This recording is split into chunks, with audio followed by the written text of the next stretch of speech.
दोस्तों आज सुनाने जा रहे हैं बीरबल की स्वर्ग यात्रा की कहानी। इस कहानी को जरूर सुने। बादशाह अकबर के दरबार में अधिकांश मंत्री बीरबल से जलते थे। उन्हें बीरबल की अकबर से निकटता फूटी आंख नहीं सूझती थी। अकबर का बीरबल पर अति विश्वास था। हर बात पर बीरबल की राय को सर्वोपरि रखना भी वे कारण थे जिसके कारण बीरबल दरबारियों की ईर्ष्या का पात्र था। दरबारी जानते थे कि बीरबल के रहते वे कभी बादशाह अकबर के प्रिय नहीं बन सकते। एक बार उन्होंने बीरबल को अपने रास्ते से हटाने की साजिश की। इसमें उसका सहायक बना बादशाह अकबर का नाई को बादशाह अकबर के बाल काटते समय उससे वार्तालाप करने का अवसर मिल जाता था। एक दिन बाल काटते हुए अकबर से बोला, बादशाह सलामत, कल रात मैंने एक सपना देखा जिसमें आपका अब्बा हुजूर मुझे दिखाई दिए। अपने पिता की बात सुनकर अकबर भावुक हो गया और वे बहुत छोटे थे जब उनके पिता की मृत्यु हुई थी। भावुक होकर उन्हें नाई से पूछा, अच्छा कैसे लग रहे थे अब्बा हुजूर? अपनी बात में अकबर की रुचि लेते देख नाई ने अपनी चाल चल दी। वे ठीक लग रहे थे हुजूर। उन्होंने मुझसे कहा कि वे स्वर्ग में हैं, बहुत आराम से हैं, बस एक चीज़ की कमी उन्हें खलती है। वह क्या? अकबर की उत्सुकता बढ़ने लगी। हुजूर, वहाँ उनका मनोरंजन करने वाला कोई नहीं है, इसलिए वे खुश नहीं रहते हैं। स्वर्ग से जब भी वे बीरबल को आपके लतीफ़े सुनाते देखते हैं तो सोचते हैं कि काश बीरबल उनके पास होता। उन्हें आपके लिए पैगाम भिजवाया है कि बीरबल को उनके पास स्वर्ग भिजवा दिया जाए। बीरबल अकबर को अति प्रिय थे, लेकिन अपने पिता की इच्छा पूरी करने के लिए उन्होंने निर्णय लिया कि वे बीरबल को अपने पिता के पास स्वर्ग भेज देंगे। अगले दिन उन्होंने बीरबल को अपना फरमान सुना दिया। बीरबल अकबर का फरमान सुनकर हैरान रह गया। पूछने पर अकबर ने नाई का स्वप्न की बात बीरबल को बता दी। बीरबल को समझते तनिक भी देर न लगी कि ये दरबारियों की उसके खिलाफ साजिश है और इसी साजिश में नाई भी उनके साथ है। लेकिन अकबर के आदेश की अवहेलना करने का साहस उसमें नहीं था। वह स्वर्ग जाने को तैयार हो गया, लेकिन उसके पहले अपने परिवार के साथ समय व्यतीत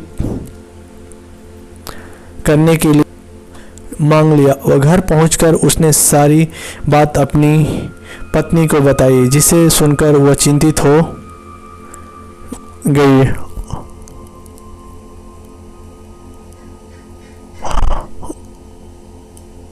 लेकिन बीरबल इस विपत्ति से निकलने की योजना बना चुका था। योजना अनुसार वह अपनी पत्नी के साथ मिलकर उसने अपने घर के आंगन में एक कब्र खोद ली। साथ ही उस कब्र के भीतर से अपने शयन कक्ष को जाती एक सुरंग भी निकाल ली। कुछ दिनों तक घर पर रहने के बाद बीरबल अकबर से मिला और बोला, जापनाह, अब मैं आपके पिता के पास स्वर्ग जाने को तैयार हूँ, किंतु आपसे मेरा निवेदन है कि मेरे परिवार की परंपरा अनुसार मुझे मेरे घर के आंगन में ही जिंदा दफना दिया जाए। अकबर बीरबल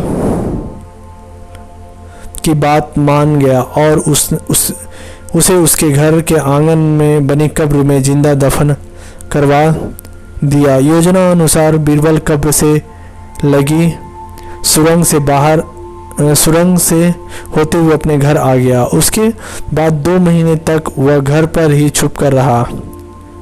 2 महीने बाद वह अकबर के दरबार में पहुंचा। सारी दरबारी देखकर उसे हैरान थे। बीरबल के बाल और दाढ़ी बढ़ी हुई थी और वह बड़ी ही विचित्र नज़र आ रहा था। उसे इस अवस्था में अपने सामने देख अकबर ने पूछा, बीरबल, तुम वापस आ गए?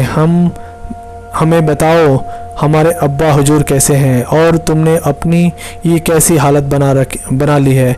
सब ठीक तो है? जी जहाँपनाह, स्वर्ग में सब ठीक है। मैं आपके पिताजी से मिला और उन्हें खूब सारे लतीफ़े सुनाकर उनका मनोरंजन भी किया। आपके पिता खुश भी बहुत हुए, लेकिन बीरबल के कहना जारी रखा, स्वर्ग में नाई का ना होना एक बड़ी समस्या है, इसलिए तो मेरे बाल बढ़ गए और दाढ़ी भी। आपके पिताजी के बाल और दाढ़ी की हालत तो मुझसे भी बुरी है, इसलिए उन्हें स्वर्ग में आपके नाई को भिजवा देने का पैगाम भेजा है। इत्तेफाक से नाई भी उस दिन वहीं था। बीरबल की बात सुनकर उसकी सिट्टी पिट्टी गुम हो गई। इधर अपने अब्बा हुजूर की ये इच्छा भी पूरी करने के लिए अकबर ने नाई को जिंदा दफन का आदेश दे दिया। आदेश सुन डर के मारे नाई अकबर के पैरों पर गिर पड़ा और बीरबल को फंसाने की योजना और उसमें शामिल मंत्रियों के बारे में अकबर को सब कुछ बता दिया। फिर क्या, साजिशकर्ताओं को उनकी साजिश की सज़ा मिली थी। अकबर ने सबको 20-20 कोड़े लगवाए।